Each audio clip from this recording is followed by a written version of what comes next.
बहुत साल पहले की बात है। 1841 में एक बहादुर English explorer James Clark Ross अपने दो मजबूत जहाज़ों के साथ एक अनजानी दुनिया की तरफ बढ़ रहे थे। उनका मकसद था दुनिया के सबसे जनूबी हिस्से को ढूंढना, जहां आज तक कोई इंसान नहीं पहुंचा था। कई महीनों के मुश्किल सफ़र और ख़तरनाक बर्फानी तूफ़ानों का सामना करने के बाद एक सुबह जब सूरज निकला तो उनकी आंखों के सामने एक ऐसा मंजर था जिसने उन्हें हैरान कर दिया।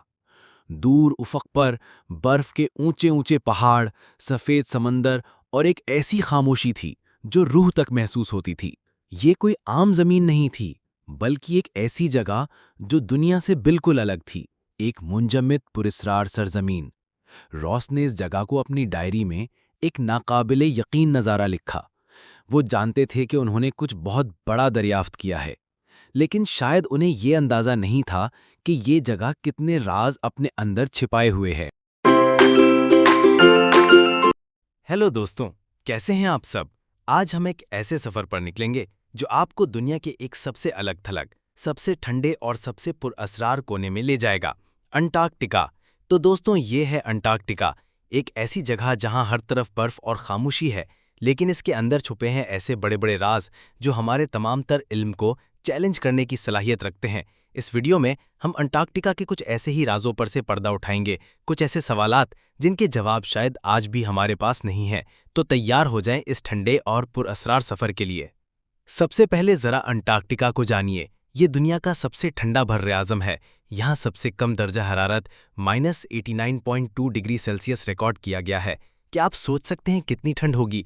ये दुनिया की सबसे खुश्क जगह भी है, यानी सहारा सहरा से भी ज़्यादा खुश्क। यहाँ इतनी कम बारिश होती है कि इसे सफ़ेद सहरा भी कहा जाता है। इस बर्र-ए-आज़म पर बर्फ़ की चादर इतनी मोटी है कि कुछ जगहों पर ये 4.8 किलोमीटर तक गहरी है। जी हाँ, तकरीबन 5 किलोमीटर बर्फ और ज़मीन का 90% फ्रेश वाटर इसी बर्फ में बंद है। यहाँ माउंट एरिबस नामी एक एक्टिव वॉल्केनो भी है जो आज भी सुलग रहा है। सोचें, बर्फ के नीचे आग, ये जगह वाकई एक हैरत है। अब आते हैं अंटार्कटिका के कुछ पुरअसरार राजों पर। एक है एनीटा प्रोजेक्ट। ये एक साइंसी एक्सपेरिमेंट है जो अंटार्कटिका के ऊपर से गुजरता है और खला से आने वाले जर्रात यानी पार्टिकल्स को पकड़ता है। लेकिन इसे कुछ ऐसे रेडियो सिग्नल्स मिले हैं जो नीचे बर्फ से आ रहे हैं और हमारी फिजिक्स के कवानीन से मेल नहीं खाते। साइंसदान परेशान हैं। क्या ये कोई नई चीज है, कोई अनोखी डिस्कवरी, या कुछ और? फिर बात करते हैं अहराम नुमा पहाड़ों की। कुछ लोगों ने यहाँ ऐसे पहाड़ देखे हैं जो बिल्कुल मिस्र के अहराम की तरह दिखते हैं। बहुत से लोग सोचते हैं कि शायद यहाँ कोई कदीम तहजीब यानी एंशिएंट सिविलाइजेशन रही हो या कोई खुफिया बेस। लेकिन जियोलॉजिस्ट कहते हैं कि ये एक कुदरती साख्त है जिसे हान या पिरामिडल पीक कहते हैं। ये बर्फ और हवा के कटाव से बनते हैं और दुनिया के दीगर पहाड़ी इलाकों में भी पाए जाते हैं। ये सब हमें सोचने पर मजबूर करता है कि बर्फ के नीचे और क्या कुछ छुपा हो सकता है ना? इतनी शदीद सर्दी में भी जिंदगी है। अंटार्कटिका में कुछ ऐसे अनोखे जानदार हैं जो इस सख्त माहौल में रहने के लिए खास तरीके अपनाते हैं। एम्परर पेंगुइन को ही देख लें। इनके पास मोटे परों की 4 परतें हैं, चर्बी की तह है और इनका सांस लेने का सिस्टम ऐसा है कि जिस्म की गर्मी बाहर नहीं जाती। और जब ज्यादा ठंड होती है तो वो एक दूसरे से जुड़कर खड़े हो जाते हैं, जिसे हडलिंग कहते हैं, ताकि गर्म रह सकें। यहाँ छोटे छोटे क्रिल नामी समंदरी जानदार भी हैं जो बहुत इंपॉर्टेंट हैं। ये खुराक के बगैर 200 दिन से ज्यादा जिंदा रह सकते हैं, क्योंकि ये अपने जिस्म का साइज कम कर लेते हैं और प्रोटीन को तवानाई के लिए इस्तेमाल करते हैं। साइंसदानों ने हाल ही में शफ़ाफ आइस फिश यानी ट्रांसपेरेंट आइस फिश भी ढूंढी है, जिनके जिस्म के अंदर के आज़ाब बाहर से नजर आते हैं क्योंकि इनके ब्लड में हीमोग्लोबिन नहीं होता। ये एक हैरानकुन डिस्कवरी थी। और तो और, बर्फ की गहराई में बिल्कुल नए इकोसिस्टम्स भी मिले हैं, यानी ये जगह जिंदा है।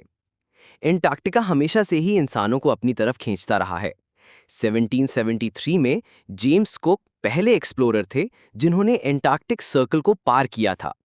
फिर 1820 में रूसी मुहिमजू फेबियन और मिखाइल लेज़रीव ने माउंट एलरेस के करीब एंटार्क्टिका के साहिल को देखा और पहली बार इस बरसाती बर्र-ए-आज़म को रिकॉर्ड में किया। लेकिन जनूबी कुतुब तक पहुंचने की असली दौड़ 1911 में हुई। एक तरफ नॉर्वे के रॉल्ड एमंडसन थे और दूसरी तरफ बर्तानिया के रॉबर्ट एफ स्कॉट।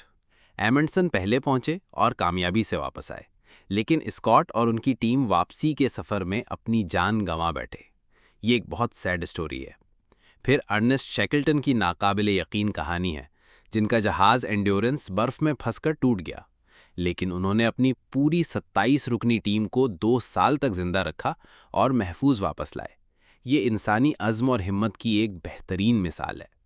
आज अंटार्कटिका को बचाने के लिए अंटार्कटिक ट्रीटी मौजूद है। 1959 में 12 मुमालिक ने इस पर दस्तखत किए थे और अब 52 से ज़्यादा मुमालिक इसका हिस्सा हैं।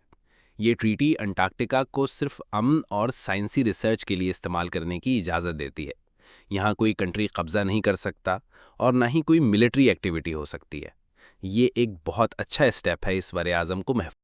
अंटार्कटिका के बारे में कई अजीबो-गरीब कहानियां भी मशहूर हैं। एक है पीरी रईस नक्शा।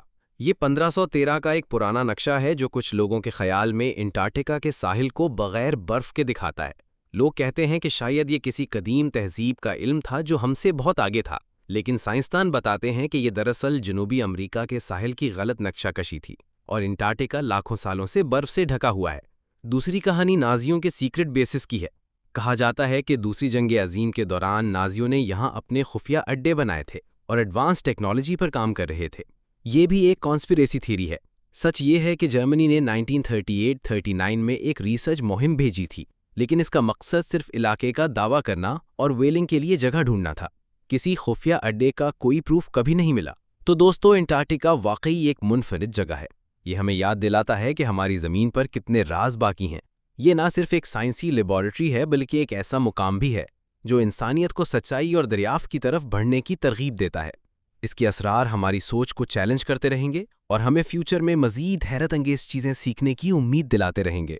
आपको अंटार्कटिका का कौन सा राज सबसे ज़्यादा इंटरेस्टिंग लगा, हमें कमेंट्स में बताएं। अगर आपको ये वीडियो पसंद आई हो तो इसे लाइक करें, अपने दोस्तों के साथ शेयर करें और हमारे चैनल को सब्सक्राइब करना ना भूलें। अगली बार तक के लिए अपना ख्याल रखें और दरियाफ्त करते रहें।